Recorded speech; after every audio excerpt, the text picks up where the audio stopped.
जब तक आप इस वीडियो का पहला 1 मिनट पूरा करेंगे, इंडिया में किसी न किसी महिला के साथ एक क्राइम हो चुका होगा। नेशनल क्राइम रिकॉर्ड ब्यूरो यानी NCRB कहता है कि देश में 1 साल के अंदर महिलाओं के खिलाफ लगभग 4.45 लाख क्राइम रजिस्टर हुए हैं। इसका सीधा मतलब है हर 1 घंटे में करीब 51 से ज़्यादा केसेज। हम हमेशा पूछते हैं कि क्या इंडिया औरतों के लिए सेफ है।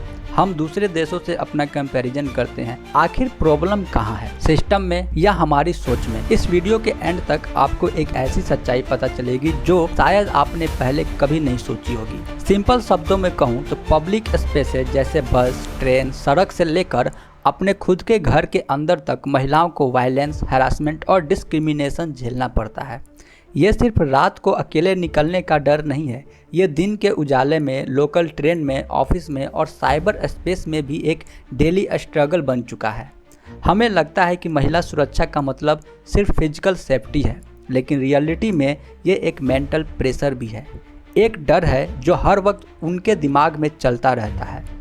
अब आपको लग रहा होगा कि क्राइम तो हर देश में होता है, ये सिर्फ इंडिया की प्रॉब्लम थोड़ी है। तो चलिए इंडिया को बाकी दुनिया से कंपेयर करके देखते हैं। जॉर्ज टाउन यूनिवर्सिटी एक बहुत ही फेमस इंडेक्स निकालता है, women peace and security index. 2023 की रिपोर्ट के मुताबिक 177 कंट्रीज की लिस्ट में इंडिया की रैंक 128 थी और लेटेस्ट डाटा में भी स्थिति में कोई खास सुधार नहीं हुआ है। वहीं आइसलैंड, नॉर्वे और स्विट्जरलैंड जैसे देश टॉप पर हैं। तो क्या डेवलप्ड देशों में महिलाएं 100% सेफ?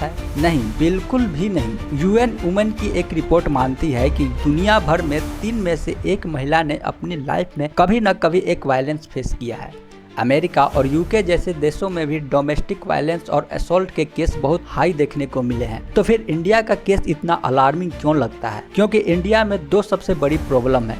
पहली हमारी बहुत बड़ी पॉपुलेशन और दूसरी और सबसे खतरनाक प्रॉब्लम है under report. National family health survey NFHS का डाटा बताता है कि इंडिया में 77% महिलाएं अपने साथ होने वाली वायलेंस या हरासमेंट को कभी किसी को बताती ही नहीं। वो चुप रह जाती है, लोग क्या कहेंगे इस सोच के डर से, बदनामी के डर से, या फिर हमारे स्लो और कॉम्प्लेक्स पुलिस सिस्टम के डर से। जो केस हम न्यूज में देखते हैं वो सिर्फ टिप ऑफ द आइसबर्ग है कि असली नंबर तो कोई जानता ही नहीं। हमें लगता है कि सबसे बड़ा खतरा बाहर है। रात के अंधेरे में किसी सुनसान सड़क पर कोई अनजान आदमी सबसे बड़ा खतरा है हमारे लिए।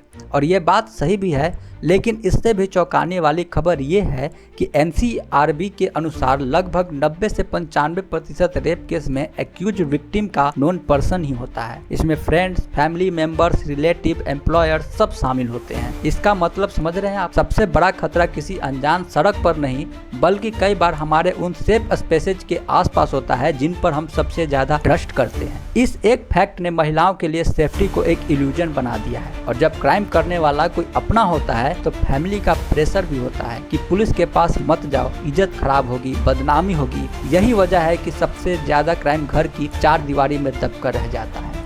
अब आप सोच रहे होंगे कि ठीक है, क्राइम तो हो रहा है, लेकिन इसका असर हमारी और आपकी आम जिंदगी पर या देश की इकोनॉमी पर कैसे पड़ता है? चलिए इसे थोड़ा प्रैक्टिकल होकर समझते हैं। इस डर का असर सिर्फ एक परिवार तक लिमिटेड नहीं है, देश को इसकी बहुत भारी कीमत चुकानी पड़ रही है। इसे समझने के लिए एक मिडिल क्लास फैमिली का एग्जाम्पल लेते हैं। अगर किसी लड़की को दूसरे शहर में एक बहुत अच्छी जॉब मिलती है पर वो शहर सेफ नहीं माना जाता, तो माँ बाप उसे वहाँ जाने से रोक देते हैं। वो लड़की अपनी लाइफ में वहीं पर पीछे रह जाती है। इसकी वजह से हमारी इकोनॉमी को सीधा नुकसान होता है। IMF का एस्टिमेट है कि अगर इंडिया में महिलाएं मर्दों के बराबर वर्क फोर्स में शामिल हो जाएं, तो इंडिया की GDP लगभग 27% तक बढ़ सकती है। सोचिए, हम ग्लोबल सुपर पावर बनने का सपना देखते हैं, पर अगर देश की आधी आबादी डर के साये में जी रही है, अपने सपने छोड़ रही है, तो हम कैसे सुपर पावर बनेंगे? टैलेंट और पोटेंशियल हर रोज वेस्ट हो रहा है यहाँ, सिर्फ सेफ्टी ना होने की वजह से। अब हमारे दिमाग में एक सवाल आ रहा होगा कि तो क्या सब खत्म हो चुका है? नहीं, बिल्कुल भी नहीं। देखिए, फ्यूचर चैलेंज से भरा जरूर है, लेकिन होपलेस नहीं है। 2012 के निर्भया केस के बाद कानून बहुत स्ट्रिक्ट हुए हैं। पूरा देश आज ऐसी घटनाओं पर एक साथ आवाज उठाता है। ये एक बदलाव दिखाता है हमारे समाज में। लेकिन असली प्रॉब्लम कानून बनाना नहीं है, असली प्रॉब्लम कुछ और है। असली खतरा है एग्जीक्यूशन का। कानून तो है, लेकिन सजा मिलने की स्पीड बहुत स्लो है। जुडिशियल बैकलॉग इतना बड़ा है कि सालों तक केस चलते रहते हैं। क्राइम करने वाले में पकड़े जाने और सजा का डर तो है ही नहीं। अब इसका हल क्या निकाला जा सकता है? पहला है फास्ट ट्रैक कोर्ट। सच में फास्ट होने चाहिए। और दूसरा है पुलिस फोर्स में महिलाओं की संख्या बढ़ानी होगी। आज भी रिपोर्ट्स के मुताबिक पुलिस फोर्स में महिलाएं सिर्फ 11 से 12% के आसपास हैं। जब थाने में औरतें होंगी तभी औरतें बिना डर के रिपोर्ट लिखवाने जाएंगी। लेकिन सबसे बड़ा हल सरकार या पुलिस के पास नहीं है, वो हमारे अपने घर में है। हमें लड़कियों को बचाने की जगह अपने लड़कों को एजुकेट करना होगा। कंसेंट यानी सहमति क्या होती है, ना का मतलब ना होता है, ये बातें स्कूल से पहले घर में सिखानी पड़ेंगी। रियलिटी ये है कि सिर्फ नए कानून पास करने से देश सेफ नहीं बनेगा। जब तक सड़क पर रात के 11 बजे एक अकेली चलते हुए लड़की को पीछे मुड़कर ना देखना पड़े, तब तक हम आज़ाद होकर भी पूरी तरह आज़ाद नहीं हैं। डेटा और स्टैटिस्टिक्स अपनी जगह है, लेकिन एक सच्ची और एडवांस सोसाइटी वो होती है जहाँ सेफ्टी की भीख न मांगनी पड़े। मेरा आज आपसे सीधा सा सवाल है, बिना किसी वॉइस के सोचिए और बताइए कि आपके हिसाब से इंडिया में महिलाओं की सेफ्टी इम्प्रूव करने के लिए सबसे पहला और जरूरी कदम क्या होना चाहिए?